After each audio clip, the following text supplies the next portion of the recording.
bring that video. So.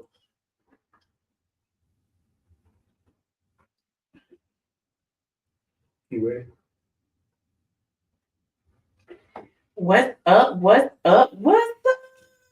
Try again. These mistakes. That was weak. What's up? What's up? What's up? Yo. Welcome, you guys. These mistakes have literally cost us thousands when we started investing in real estate.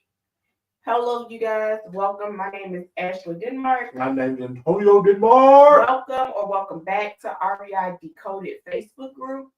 This group is for aspiring and active real estate investors who are struggling when it comes to finding, funding, and finishing their first few deals. All right.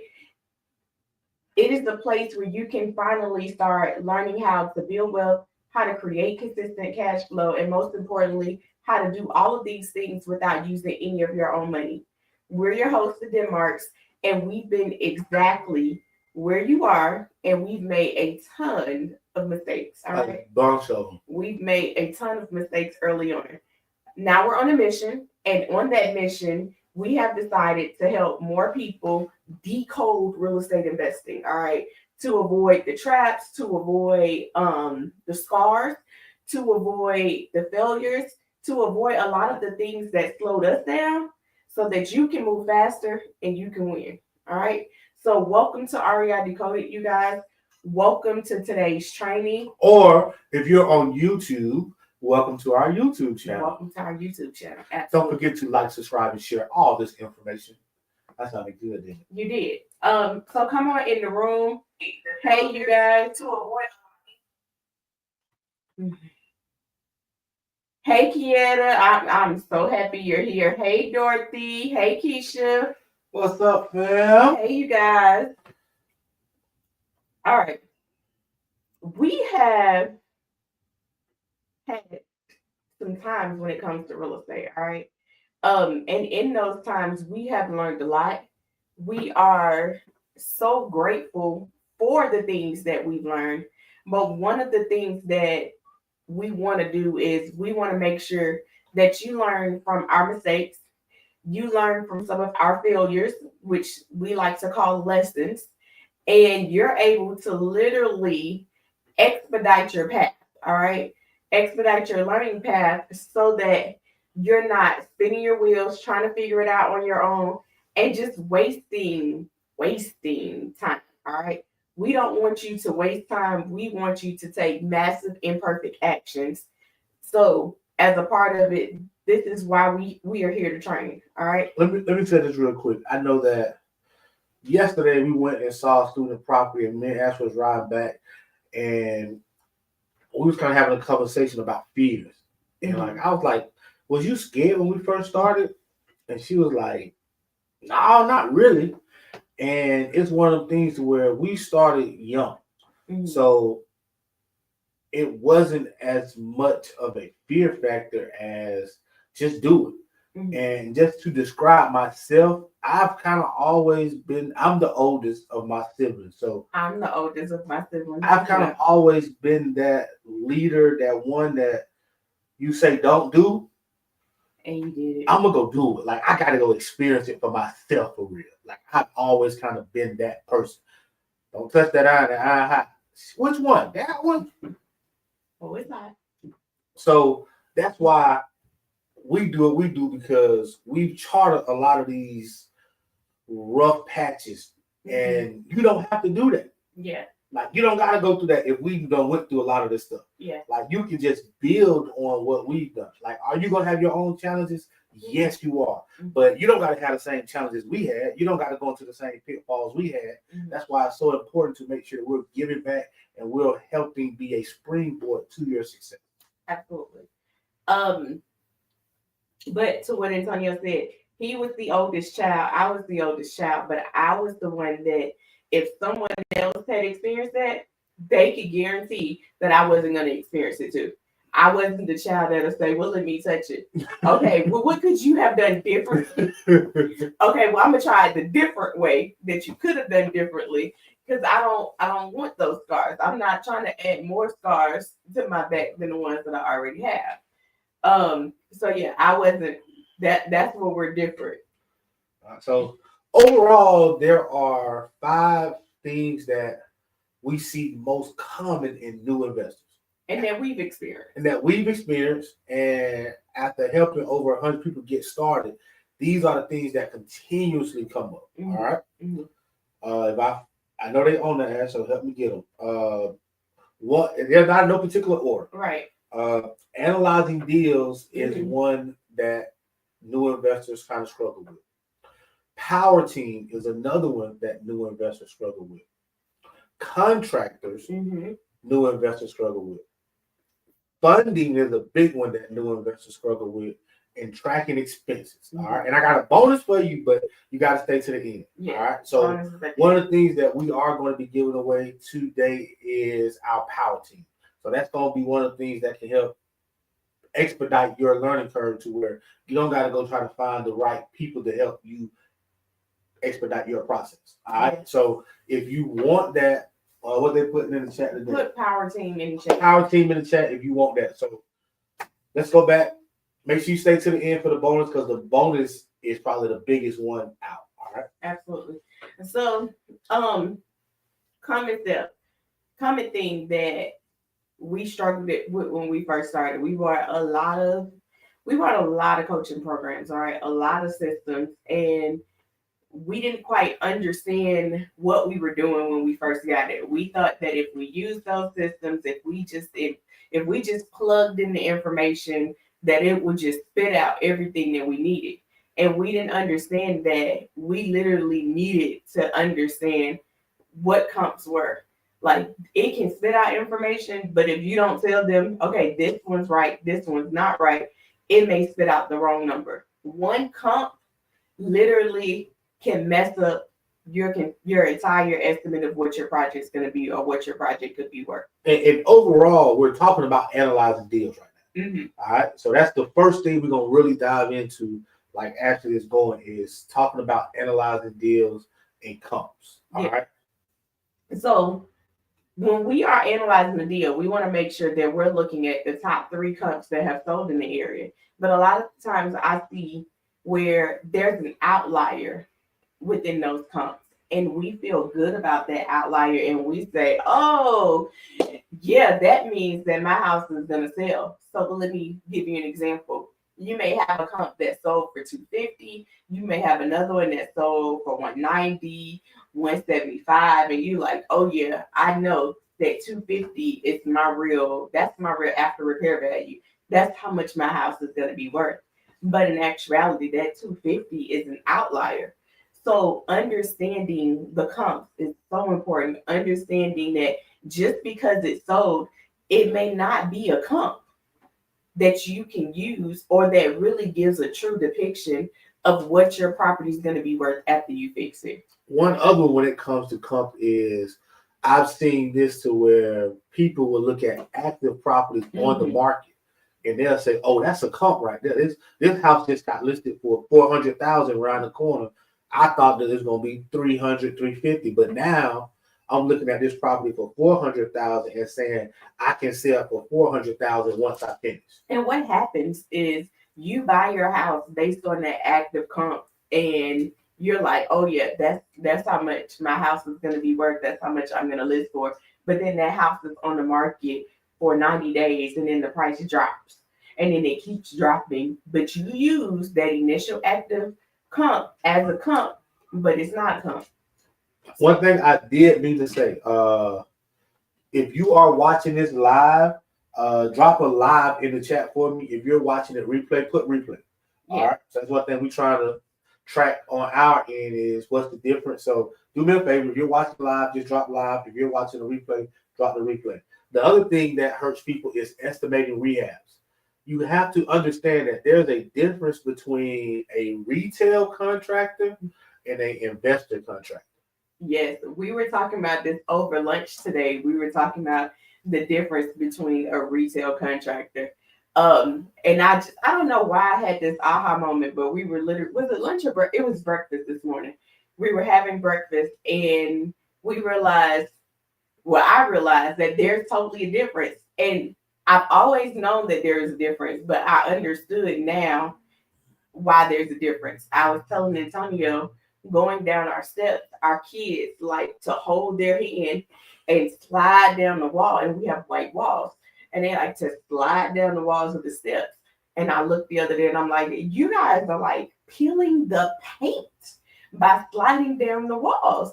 So I told Antonio, like, oh, we gotta call the crew to come in and repaint this stairway because it is ridiculous. And I said, well, we can't call our crew.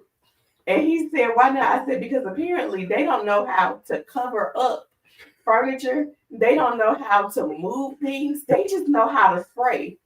And that was my definition of that's exactly what a retail contractor is. It's someone that you use on your personal residence. All right. It's someone that is okay with moving furniture, throwing the drop cloth over your furniture, making sure they protect your floors. Listen, when you're getting an investor friendly contractor, they are literally coming to spray. They're not worried about your nice little countertops that you have. They're not worried about your nice floors that you have. Because they're going to demo it all anyway, at least in their eyes. So when you are working on your investment properties, it is so important not to use a retail contractor because, for one, the prices are going to be different. It costs more to move that furniture around to protect those floors. Think about how much money they have to buy, how much money they have to spend when it comes to buying drop cloths and making sure they prep it good to make sure areas are being taped off. You're going to want different colors. Like, that takes a different level of patience, experience, and love, honestly. All right. So why is analyzing deals so important? Because if you don't analyze the deal right, whether it's your ARV or your rehab, you're going to overpay for the house. Mm-hmm. And once you overpay for the house, it is a battle from there. Mm-hmm. All right. So you got to get analyzing deals right. Mm-hmm. Absolutely. And estimate it. Like, don't be afraid to talk to several people to get your estimates. All right. But don't let it slow you down. All right. Don't just stop after one person if those numbers aren't what you expected them to be. Have you a contractor for your retail side? Have you a contractor for your investor side? You want to go ahead and tell them what is brought to you by today? By the sizzle. Not brought to you by Sprite. All right. I see your lives. Absolutely. So after analyzing the deal, making sure that you are picking the right comp, making sure you are estimating rehab, the next problem that we had for a very long time, and I remember when we started flipping and we didn't understand what funding was when we started flipping, all right? And when I say we didn't understand, we just thought there was one way to do it. And this was really the only way to do it. And when we got hit with a roadblock, we didn't have enough arsenal in our toolbox. We didn't have enough tools in our tool belt to literally help us navigate through. So we had to lean on our network to literally help us get through it because we didn't know enough. And we didn't know enough when it came to funding. Like, funding was such an obstacle. We did our first flip, and it was after having. But I would beg to differ on you. Okay. All right? I don't think funding became an issue on our first flip. Funding was an issue from day one. Funding is an issue from day one. Funding was an issue from day one because we was using all of our money to buy properties. Absolutely. So, like, funding became another level of funding. Once we got to the flip. Yeah. So understand that there are levels to it. Absolutely. There are levels to it. So when we first started, we were literally using our personal credit cards, using our savings, using our payroll. Because at that point, it wasn't a big family like it was. It was me and Antonio, and we worked, we bought properties. We worked, we bought properties. Like, that was what we did. But what we didn't understand was we didn't have to do all the work ourselves. We didn't have enough funding when we first started. because we didn't understand it. So we thought the way to buy properties is you buy cash and then you learn how to do the work yourself. You pay someone to do certain things you don't know how to do. But for the most part, it should take you about a year to turn a rental property and do it yourself. Like we were literally doing it ourselves every day, coming home from work, painting, scraping cabinets, jacking up the floors, installing all of that, installing tile. Like that is a cardinal sin, okay? It is a cardinal sin because there is funding out there that whether you have a rental property, whether you are doing a flip, whatever it is that you are doing, there is funding for it where you don't have to physically do it. And I know y'all thinking, but I know how to do it. I can do it. I like doing it. How much more with funding? How much more can you do if you had funding? How many doors could you have owned had you had funding at the start and been able to do it? So funding is so important. To piggyback on that, like for us, within the first 6 years, we had like 12 properties. But when we overcame our funding challenge, we bought 10 that next year. Mm-hmm. So what it took us 12 years to do, we did it in 1 year, basically. So that's the difference between doing one property a year and 5 properties a year. It's understanding your funding. Understanding that you have options, all right? You have options. And then funding, okay, so analyzing deals was a problem for us. Funding was a major problem for us. But our power team was such a problem. And we didn't understand when we would go to these trainings and they would say, one of the first steps is you got to build your power team. And total transparency, we thought our power team was our realtor and our closing attorney. For real. That was we had a solid power team in our mind. And it wasn't until we was getting in deals with, okay, who's gonna do the work? Okay, where do we get this from?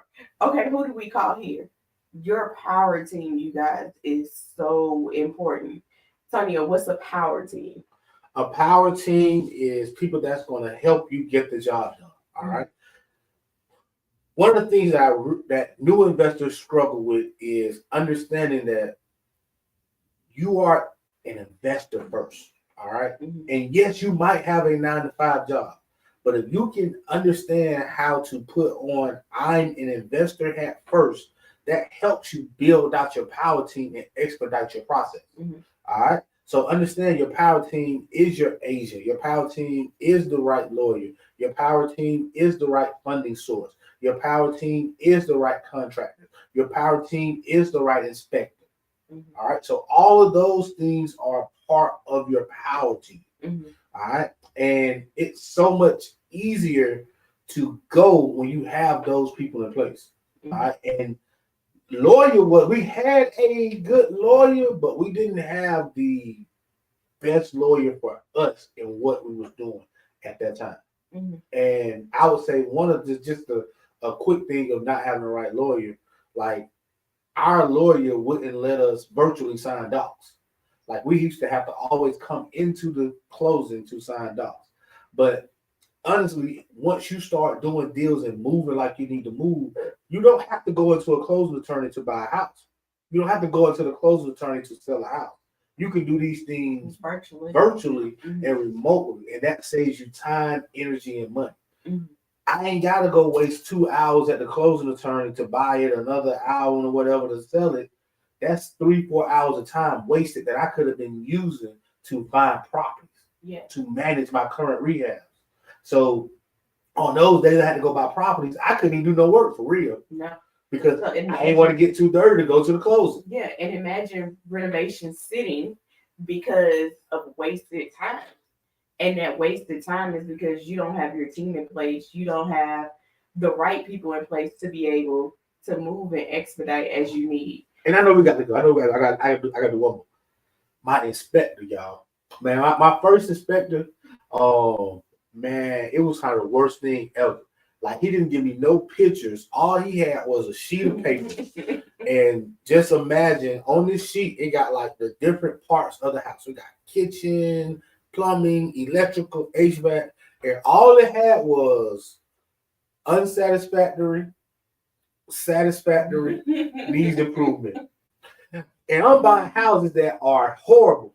Like, there's no reason giving me a home inspection and everything is checked on need improvement. I know that in person. So look, but one of the things they did tell us on our first 2 home inspections was, you're choking, you need to hold your hands up. Was be careful because they found a fresh bullet hole in the roof. Seriously? What happened to everything else on the report? Like, can you show me a picture of the bullet hole so I know exactly where it is? Like, you expect me to climb up there and figure out on this large roof, I think it was an 1,800 square feet home, you expect me to find out exactly where it is? Yes. The right inspector can save you so much time and money because the right inspector, they can take you can take their inspection report and give it to the contractor and say, hey, these are the things that I need. I need this, this, and this. Don't worry about that. Don't worry about that. And you don't got to really try to speak that lingo until you get good at it. Yeah. Like, you can show him the electrical. Hey, the inspector said that I got knob and tube electrical. And he recommends, or she recommends, that I upgrade it to this with a 200 amp. Can you do that? It's so much easier to go off the inspection and not try to talk to them from your limited understanding.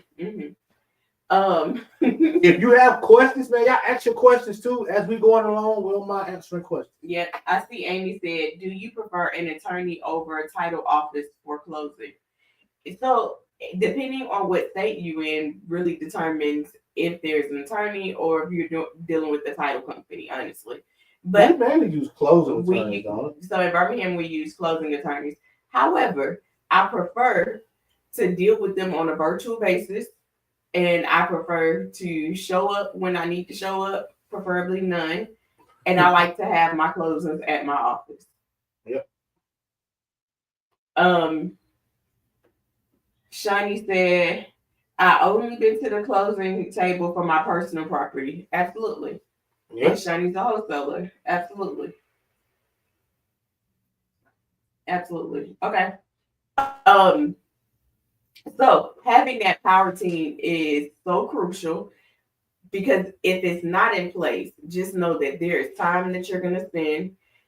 You are going to try to become everything in every part of your business while you're doing this as a side hustle. I can promise you that it's not that much time in the day to be able to work your full-time job, do real estate as a side hustle, and be everything in your real estate business. All right. You can't be the contractor. You can't be the acquisitions manager. You can't be the broker. Can't be the broker. You can't be the disposition manager. And I'm not saying that someday you can't grow into that ecosystem. But starting off, lean on people who are experts in that field, because that is going to help you expedite your learning curve because they're going to teach you along the way as well. And it's going to save you time and money. All right. If you guys want a copy of that power team, make sure you drop power team in our power team. Of our power These team. are people that we personally use, and we know they'll be an asset to you guys. And then it's also a list so that if you're not directly in Birmingham or in Jefferson County area, you have that list to know exactly who I need to go to. How do I find them to be able to have my power team in place? Yep. All right. So analyzing deals, funding, your power team, all right, and then contractors. Contractors are big. The thing about contractors is one of the things that you have to really watch out for is over improving your investment property. Like, don't go out there and recreate something that's not out in the area you're buying in. You look at the comps that have sold in your area and you duplicate it.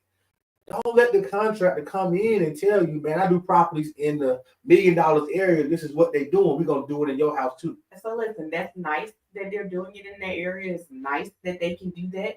However, based on the comps, I may not need all those bells and whistles. So for example, I don't need my house to cost and look like $1 million house if I'm only gonna make 150, 200,000 off of it. There's some things that just can't be done because they're not the same. I'm not even making that same return to be able to spend that much money. You said make if you're only selling the house for 150 to 200. I'm selling the house for 150, 200,000. I can't put the same bells and whistles that go into $1 million house. It's impossible. All right. Let the numbers dictate what you're doing. Let it dictate. Like it's rehabbing is emotional, and you have to make it emotionless. Yes. Follow the numbers. Follow the trends in the area. Yes, this is your first property. Yes, you want to bring your whole family to the property and say, look at what I did. Yes, you want all your friends to come. Yes, you want everybody to say, oh, you got this house looking good, girl. And it's going to look good. But that don't put money in your pocket, Yeah, man. it's going to look good regardless, all right? That don't put money in your pocket. You want to do what's happening in the area. If your area is doing butcher block countertops, then you do butcher block countertops. Don't recreate the wheel, all right? Do not recreate it. It's a good one. It's a good one. If your area is doing pedestal sinks in the bathroom, you do pedestal sinks. You don't got to do a double 60-inch vanity because that's what you want. Yeah, because guess what? You're not living in it. Remember that it is first an investment property. You are not living in this property. And I say don't get emotional, but I already know what time it is. All right? I already know that you're going to get emotional. I already know that you're going to overspend. So this is my warning to you. To put your emotions to the side, to look, pay attention to what's selling, not what's on the market, what's selling. Because just because it's on the market, again, doesn't mean it's going to sell. So what's selling?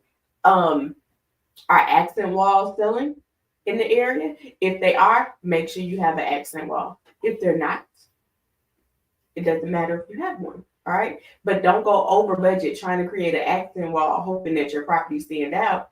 Because what you'll find out is the things that you think are amazing, cute, are a trend, are not what some buyers want that are living in the area. All right.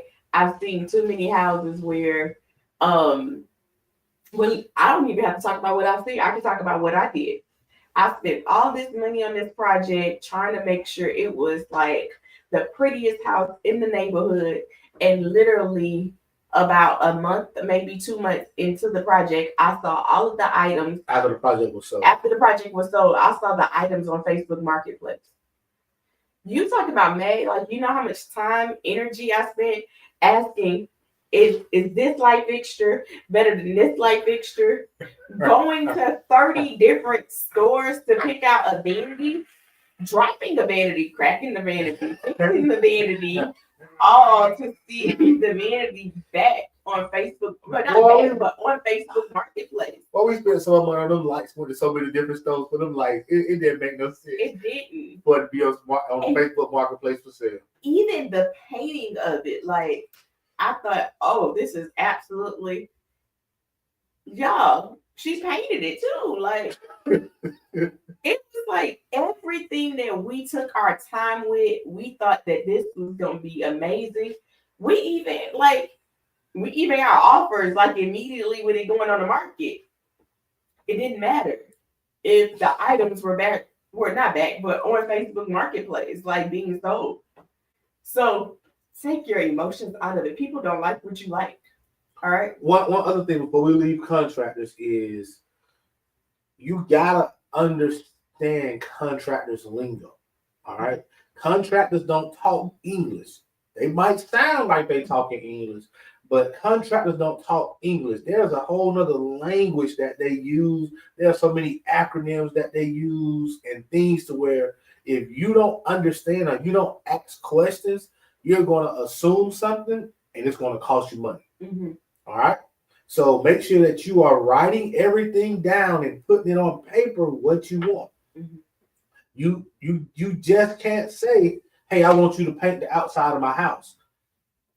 that means so many different things in the contracting world. But no, that only means one thing. But in your head, it means so many different things. In their head, it means literally, I am just gonna paint this one color and I'm gonna paint it. It does not mean that I'm replacing any rotting wood. It does not mean that I am painting the shutters a different color. It doesn't mean that I'm painting the door a different color. It doesn't mean I'm painting the porch. The rails. It doesn't mean that I'm painting the trim around the windows. Or the facial, or the soffit. It doesn't mean any of that. All right. It means spray some paint on the outside. It doesn't mean sand the wood down, scrape off any excess paint. It doesn't mean that. So the best way is literally having that conversation with them and asking questions. Don't assume that you know everything. All right. Yep. Ask questions and say, am I asking the right thing? So that you can start speaking their lingo. Yeah. Be present at your rehab. Yep. You got to go to these properties. Present. Man, there has been so many times where Antonio and I will get so busy to where we won't go see it. And then we are so mad with what happened in such a short time frame. All right. And yeah, I won't even say busy. Like, if you're not going to your project at least 48 hours, every 2 days. I want you to go there at least twice. I want you to go to twice a day. Might be a little much. I do.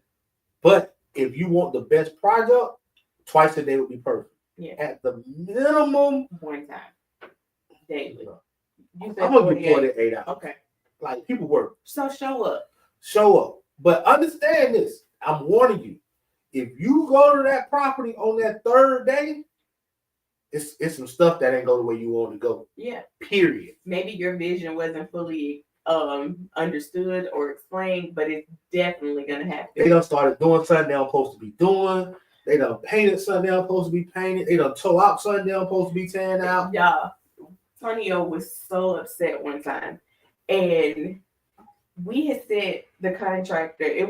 We had just started using this one, but we sent him a picture of exactly how we wanted the backsplash to be, and we wanted subway tile backsplash. All right, white clean subway tile backsplash. Simple. Sent him a picture of it. It's gonna be white cabinets. It's gonna be white subway tile All right, backsplash. here go a pop quiz for you, Ashley. Okay. Why did we want white simple backsplash? Okay, so one thing that we are really keen on is making our rehabs look the same because it helps us duplicate and scale. And we want the people who are getting it to automatically be able to see themselves in it. White goes with everything. If they want to add purple, pink, red, brown, it'll pop. It's white. It's a clear slate, all right? But we already had someone that was interested in the house that we were renovating, and we told them this is what it's going to look like from one of our previous renovations. Tonio gets there and he uses the bathroom towel and adds a border of mosaic in the kitchen. Wasn't horrible. Let me say that. It wasn't horrible. Facts. And it just wasn't what we asked for. But he also took some of the kitchen and put it in the bathroom. So now we got extra lines everywhere. So now we got to tell the person, I know we showed you this. I showed them a picture. If you ain't got our rehab binder, it was in the rehab binder. This is what I want. So he comes to the office and Antonio's like, I'm not paying him. So he's like, well, I came to pick up my check. And I said, well, let me just ask you this question. Did Antonio explain to you exactly? He said, yeah, but I didn't like how it looked. So I figured that I should add a little flair to it. Y'all not coming to your rehabs will literally let them be creative when you was just trying to be bland. They are creative people, y'all. All right. They are creative. And in his heart, he was doing the right thing. All right. In his heart, he was doing the right thing. I understood him. I promise you. It was just not what I wanted. But it wasn't his fault. It was our fault. Because while he was putting it in, we didn't have someone there that could look at it to make sure we didn't make sure, and we shouldn't have had both of those towels in the same spot. We shouldn't have. Yep, it should have been labeled. They should have been labeled. So make sure you're present. All right. Did you want to add anything else? Mm-mm. Okay.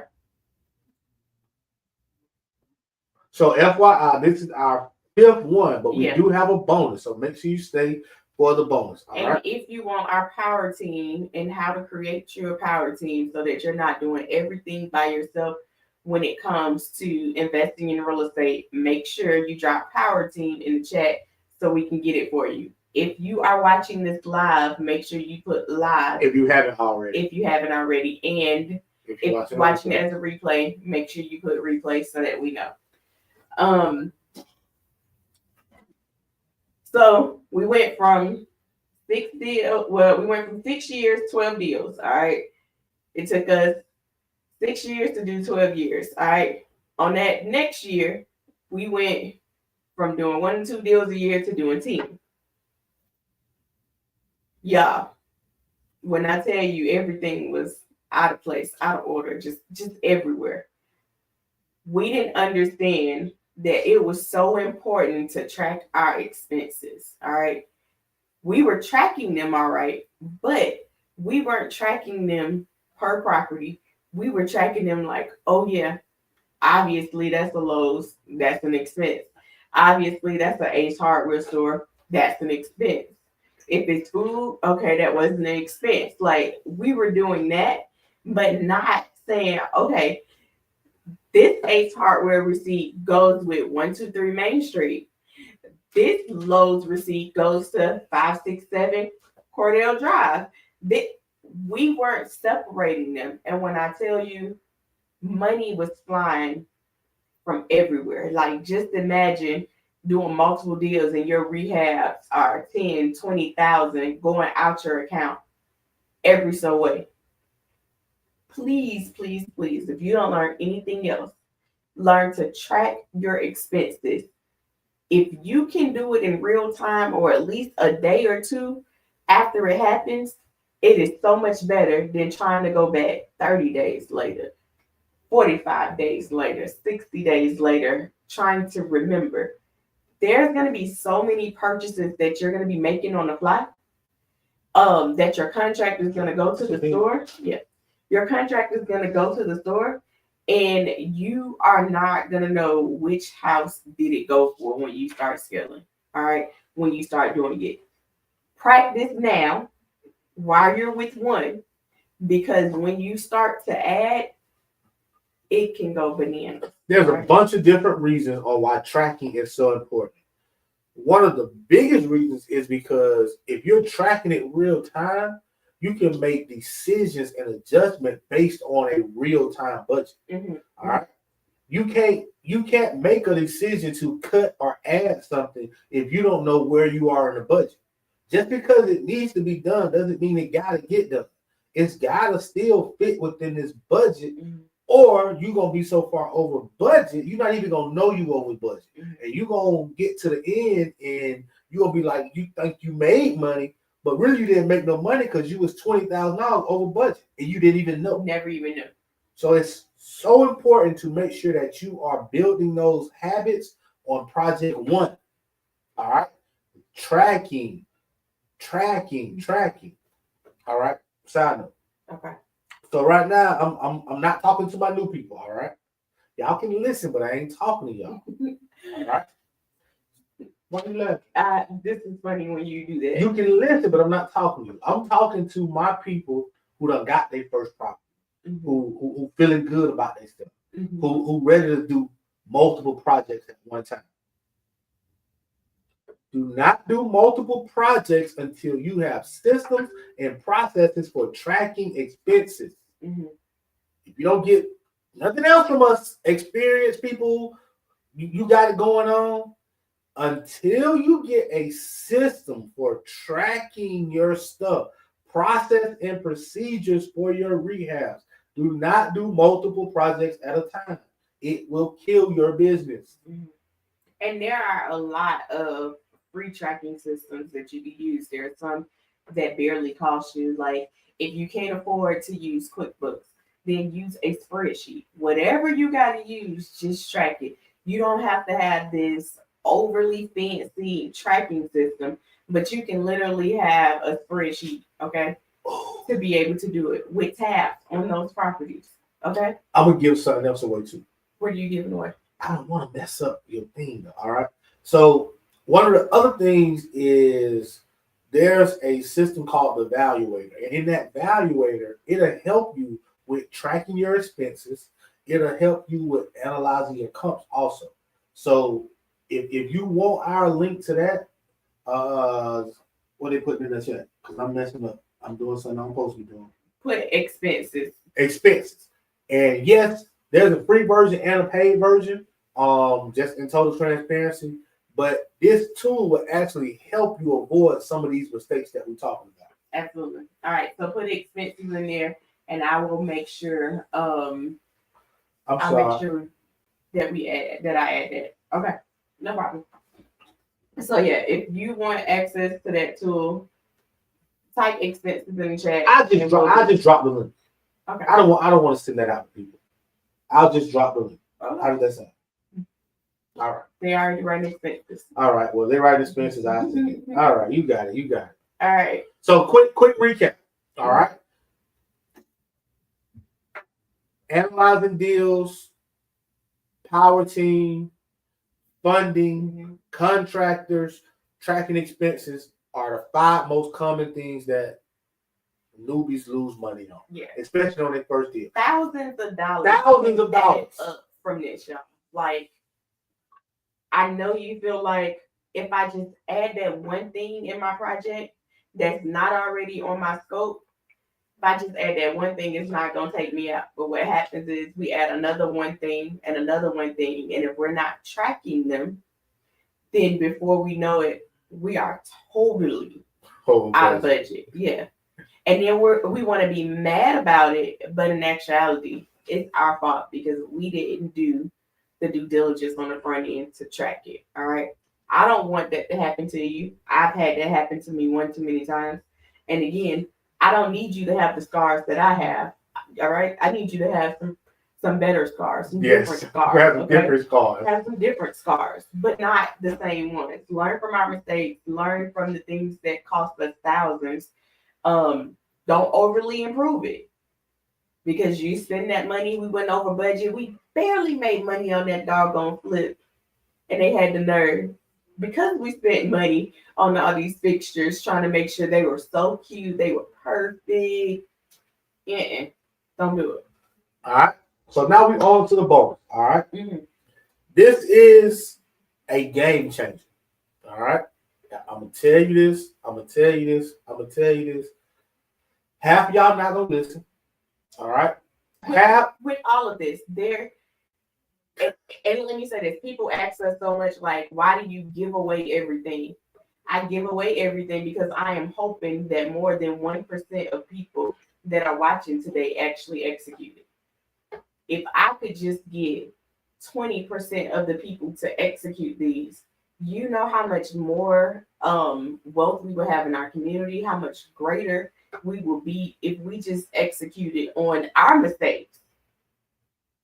So, yeah, everybody's not going to listen. So, because you just like cut me off, ran away, went back, around the corner. But I'm back. Came back. I'm back. All right.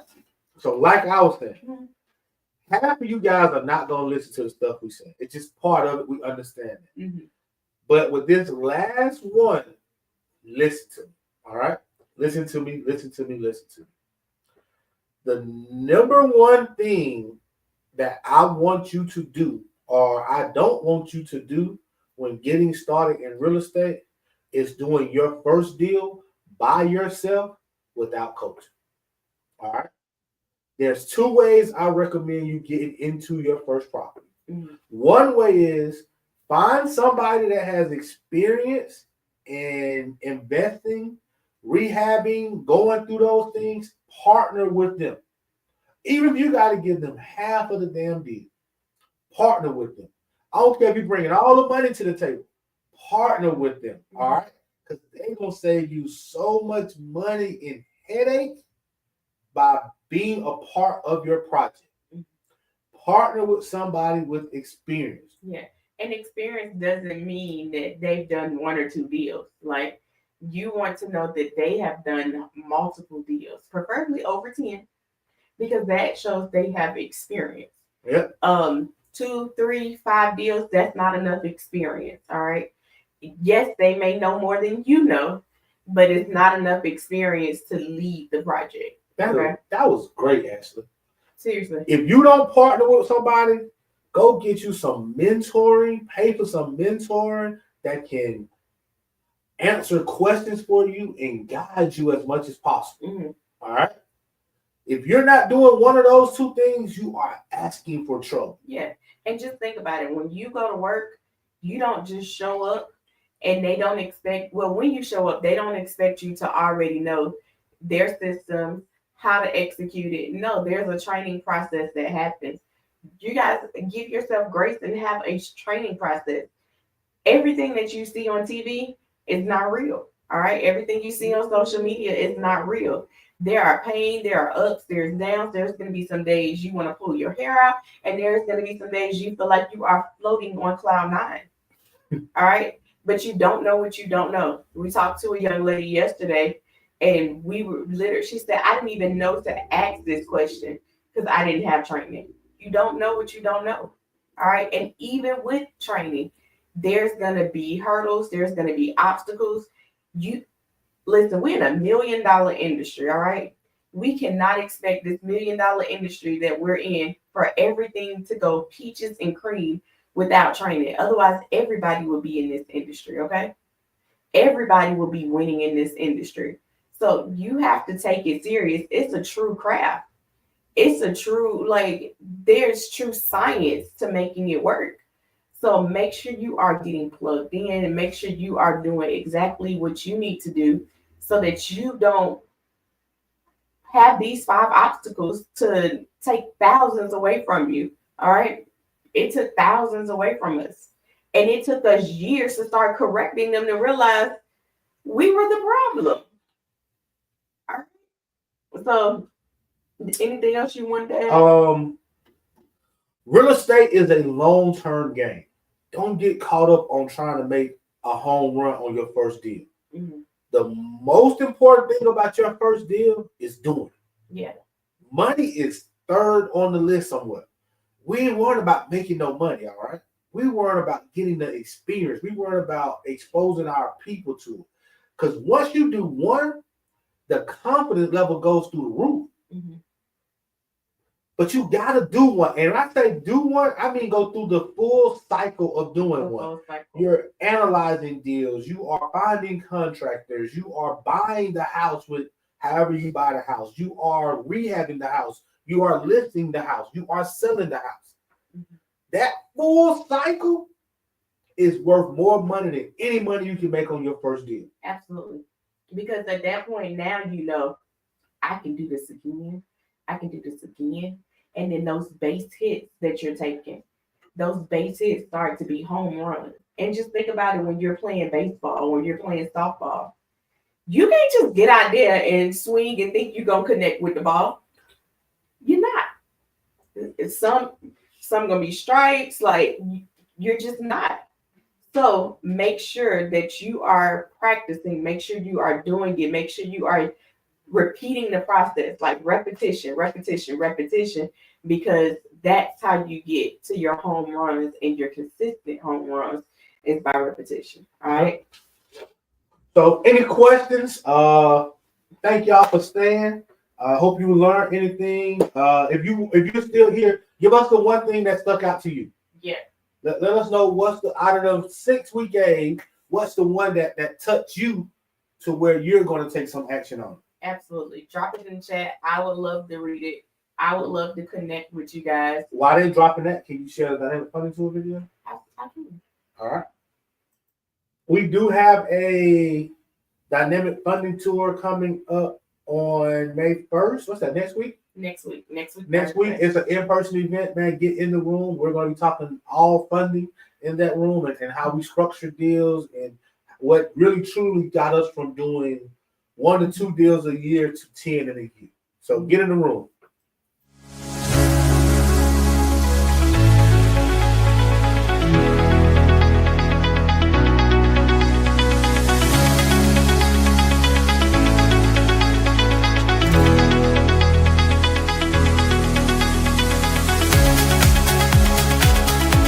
We believe in partnership. There's time, there's talent, and there's treasure. First thing you need to do is identify what you have. And once you identify what you have, start looking for other people that don't have what you have.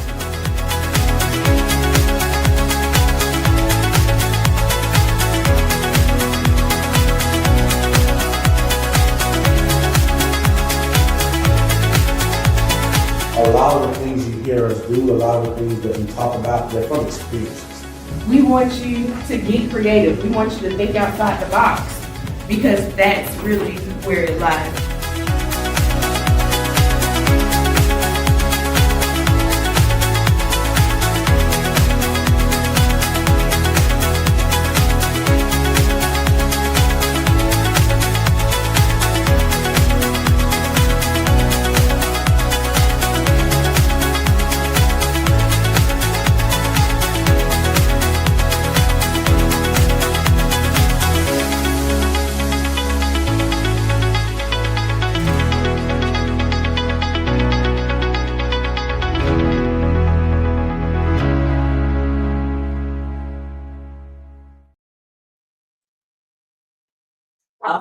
Awesome. If you have not grabbed your dynamic funding tour, the website is listed below. Make sure you grab it. It's coming to a city near you, so make sure your face is in the place.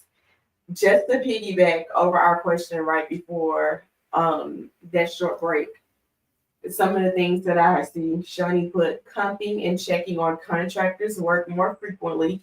That stuck out with her. Amy put partner with someone on your first deal or paying a mentor. All the tips are great, but this one was key to me. Keisha put tracking is key. Put processes and procedures in place before doing multiple deals. And Keisha, you are a process girl. I can see exactly. You are a process girl. Absolutely. Well, good. You guys continue to drop them in. I see they're still coming in. Continue to drop them in. We will be monitoring this video even after. So if you have any questions or you're watching that replay, type in replay. Ask us any questions you have so that we can help you get off the sidelines and get into the game. Side note, if we're not friends on Facebook, send XFlipper a friend request. And Ashley Denmark a friend request. I think it's Ashley Felder Denmark. Yeah, you'll figure it out. You said we go to sideways, right? All right. Love you guys. Have an amazing day. Peace.